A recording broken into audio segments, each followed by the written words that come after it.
Notre secours est dans le nom du Seigneur qui a fait le ciel et la terre. Vite, vite, vite! On se dépêche, on était en plein dans l'histoire entre Joseph et ses frères, on y retourne, hein! Genèse 44-45.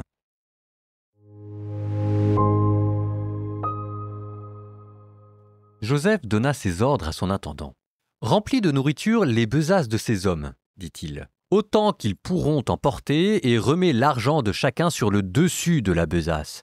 Puis, ma coupe, la coupe d'argent, tu la mettras sur le dessus de la besace du plus jeune, avec l'argent de son blé. » Il fit ce que Joseph lui avait dit. Aux premières lueurs du matin, on renvoya ces hommes avec leurs ânes. Comme ils étaient sortis de la ville mais n'étaient pas encore loin, Joseph dit à son intendant : « Debout, poursuis ces hommes, rattrape-les, et tu leur diras : pourquoi avez-vous rendu le mal pour le bien ? N'y a-t-il pas ici cet objet dont mon maître se sert pour boire et pratiquer la divination ? C'est très mal ce que vous avez fait. » L'intendant les rattrapa et leur répéta ces paroles. Ils répondirent : « Pourquoi mon Seigneur parle-t-il ainsi ? Loin de tes serviteurs d'avoir agi de cette façon. L'argent que nous avions trouvé sur le dessus de nos besaces, nous te l'avons rapporté du pays de Canaan. Pourquoi donc aurions-nous pu voler de l'or ou de l'argent dans la maison de ton maître ? Celui de tes serviteurs que l'on trouvera en possession de cet objet, il mourra. Et nous-mêmes, nous deviendrons esclaves de mon Seigneur. » Il répondit : « Eh bien, qu'il en soit comme vous avez dit. Celui que l'on trouvera en possession de l'objet deviendra mon esclave, et vous serez quitte. » Vite, chacun déposa sa besace à terre et l'ouvrit. L'intendant se mit à fouiller, en commençant par l'aîné et en terminant par le plus jeune, et l'on trouva la coupe dans la besace de Benjamin. Ils déchirèrent leurs vêtements, chacun rechargea son âne et ils retournèrent en ville. Judas et ses frères arrivèrent à la maison de Joseph. Il y était encore. Ils se jetèrent devant lui face contre terre. Joseph leur dit : « Qu'avez-vous donc fait ? Ne saviez-vous pas qu'un homme comme moi pratique la divination ? » Judas répondit : « Qu'allons-nous pouvoir dire à mon Seigneur ? Quels mots prononcer ? Quelle justification avancer ? Dieu a trouvé que tes serviteurs étaient en faute. Nous serons donc les esclaves de mon Seigneur, nous et celui qui a été trouvé en possession de la coupe. » Joseph répliqua : « Loin de moi d'agir ainsi. C'est l'homme trouvé en possession de la coupe qui sera mon esclave. Vous autres, retournez en paix chez votre père. » Alors Judas s'approcha de lui et lui dit : « De grâce, mon Seigneur, permets que ton serviteur t'adresse une parole sans que la colère de mon Seigneur ne s'enflamme contre ton serviteur, car tu es aussi grand que le Pharaon. Mon Seigneur avait demandé à ses serviteurs : avez-vous encore votre père ou un autre frère ? Et nous avons répondu à mon Seigneur : nous avons encore notre vieux père et un petit frère, l'enfant qu'il a eu dans sa vieillesse. Celui-ci avait un frère qui est mort. Il reste donc le seul enfant de sa mère et notre père l'aime. Alors tu as dit à tes serviteurs : amenez-le-moi, je veux m'occuper de lui. Nous avons dit à mon Seigneur : le garçon ne peut pas quitter son père. S'il quittait son père, celui-ci mourrait.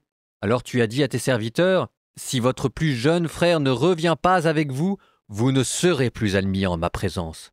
Donc, lorsque nous sommes retournés auprès de notre père, ton serviteur, nous lui avons rapporté les paroles de mon Seigneur.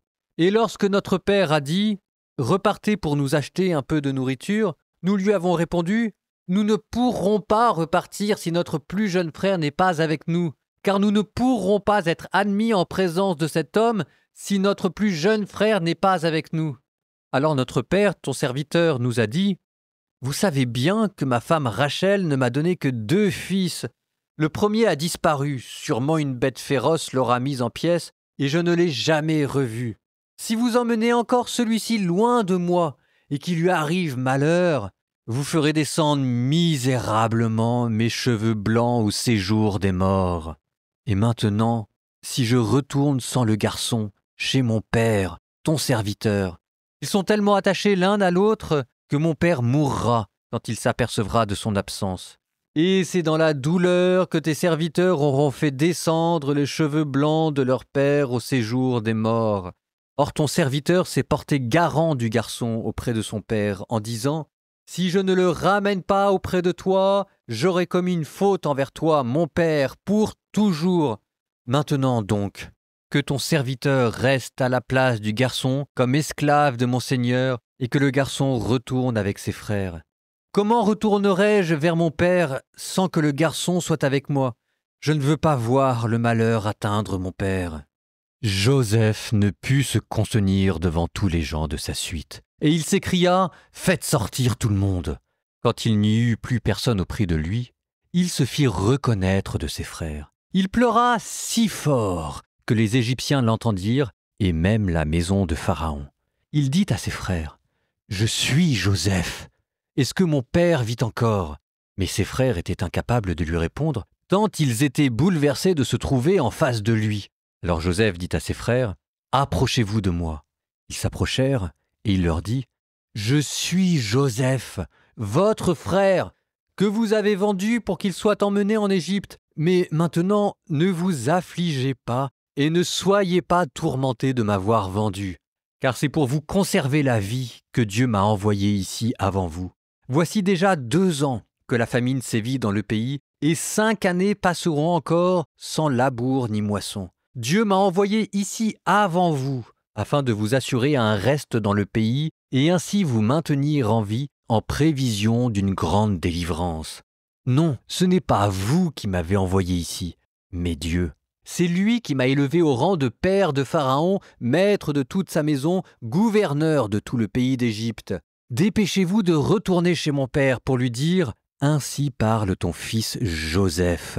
Dieu m'a élevé au rang de maître de toute l'Égypte. Rejoins-moi, ne t'arrête pas. Tu habiteras le pays de Goshen et tu seras près de moi, toi, tes fils, les fils de tes fils, ton petit et ton gros bétail, tout ce qui t'appartient. Là, je veillerai à ta subsistance, car il y aura encore 5 années de famine, afin que tu ne manques de rien, toi, ta famille et tout ce qui t'appartient.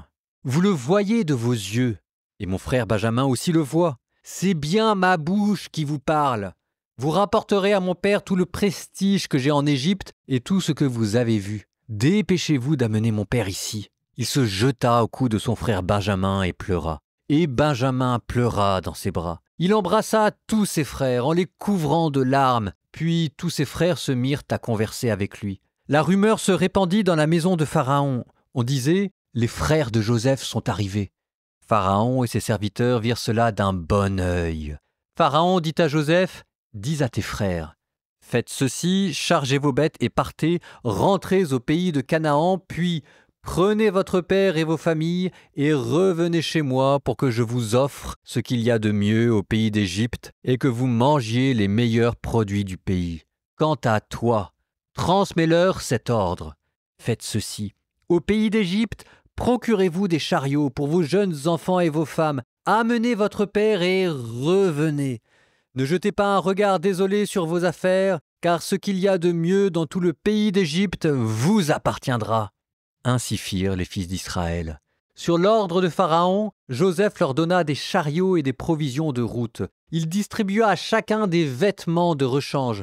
Mais à Benjamin, il donna 300 pièces d'argent et 5 vêtements de rechange. Il envoya également à son père 10 ânes, chargés de ce qu'il y a de mieux en Égypte, et 10 ânesses, chargées de froment, de pain, de vivres, pour le voyage de son père.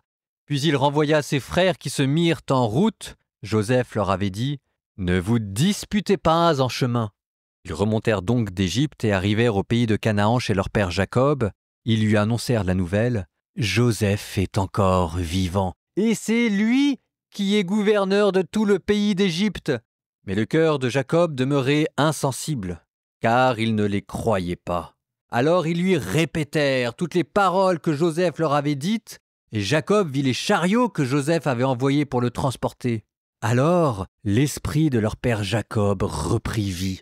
Israël s'écria « Il ne m'en faut pas plus, mon fils Joseph est encore vivant. Je veux partir et le revoir avant de mourir. »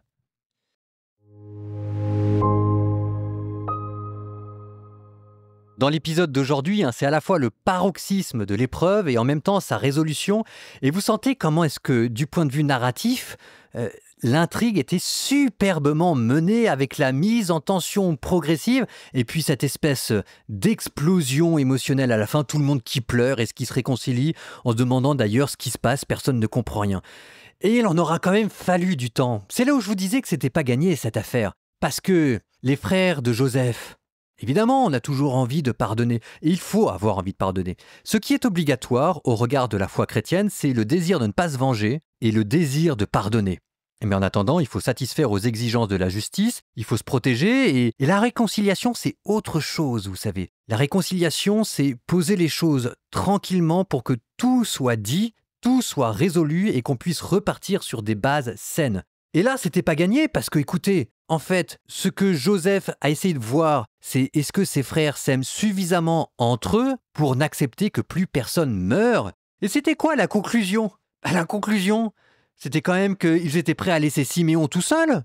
Ça veut dire quoi? Ils ont rien compris. C'est-à-dire que ce qu'ils ont fait avec Joseph, de l'envoyer se faire vendre en Égypte, en fait, ils sont en train de recommencer avec Siméon. Et alors, Joseph en rajoute une couche. Et puis il prend un plaisir quasiment à appuyer sur la blessure, à jouer. Il leur sort le grand jeu, à la fois en les éblouissant avec des formules de politesse et de fraternité, avec de l'argent qui disparaît et qui réapparaît, avec un frère dont il pose des questions et il pose ces petites questions et ils s'aperçoivent après qu'en fait ça ressemble plutôt à une sorte d'interrogatoire.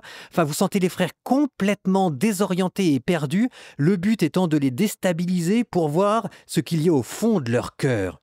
Et la deuxième fois, écoutez, Judas, la confession qu'il nous fait, Judas n'a pas toujours été classe. Oh non! Judas n'a pas été classe, il a fait partie de ceux qui ont voulu tuer Joseph, plutôt même de le vendre. Il n'a pas été classe non plus avec sa belle-fille Tamar, même si déjà à la fin de Tamar, vous sentez qu'il avait reconnu ses torts, qu'il y avait une certaine évolution dans le personnage. Et là, quand même, sa confession de foi, vous sentez que ça vient du fond du cœur et que plutôt que de voir son père mourir de chagrin et de tristesse, il est prêt à se constituer prisonnier. Et là, vous voyez, Jacob, en fait, ici est devenu une image de Dieu dont vous ne voulez pas briser le cœur. La crainte du péché, c'est la crainte d'attrister Dieu. Et là, c'est Jacob, le père de Judas, qui est devenu pour lui l'image de Dieu. C'est peut-être une de ces confessions de foi qui vaudront à Judas d'être le chef des tribus d'Israël. Il aura fallu toucher au petit dernier pour qu'enfin les cœurs se brisent. Vous savez, c'est dans nos vies, hein. Parfois, vous avez du mal à y croire, mais il faut vraiment pousser votre ami ou la personne avec qui vous voulez vous réconcilier dans ses retranchements pour qu'enfin il craque. Et enfin, vous lui dites, mais pourquoi tu refuses tout simplement de me demander pardon, etc. C'est comme si jamais ce n'était que quand il était acculé que l'homme est capable de livrer le fond de son cœur. Il y a quelque chose à la fois d'extrêmement beau et vrai dans ce que nous vivons, et à la fois quelque chose de terrible. Pourquoi en faut-il arriver là? Faut-il que l'homme ait le cœur dur? En attendant, tout le monde pleure, et nous aussi. Quand vous lisez cette histoire, vous pleurez. Parce que, écoutez, on a tous des histoires semblables. Et encore une fois, comment ne pas reconnaître à travers l'histoire des patriarches notre vie? Vous savez, plus vous vieillissez dans la vie, et plus vous avez l'impression d'être dans la Bible. Ah là là là là! Oublions 2 secondes nos émotions avant de nous tourner vers Job, ce sera peut-être pas beaucoup mieux. Transition poétique. Proverbe 6, 12 à 15. C'est un vaurien, un faucheton. Il se promène, tordant sa bouche, lançant des clins d'œil, des appels du pied, donnant ses consignes avec les doigts. Le cœur pervers, il prépare des mauvais coups. À tout moment, il déclenche des querelles. Et voilà pourquoi soudain vient sa ruine. Brusquement, il est brisé, et c'est sans remède.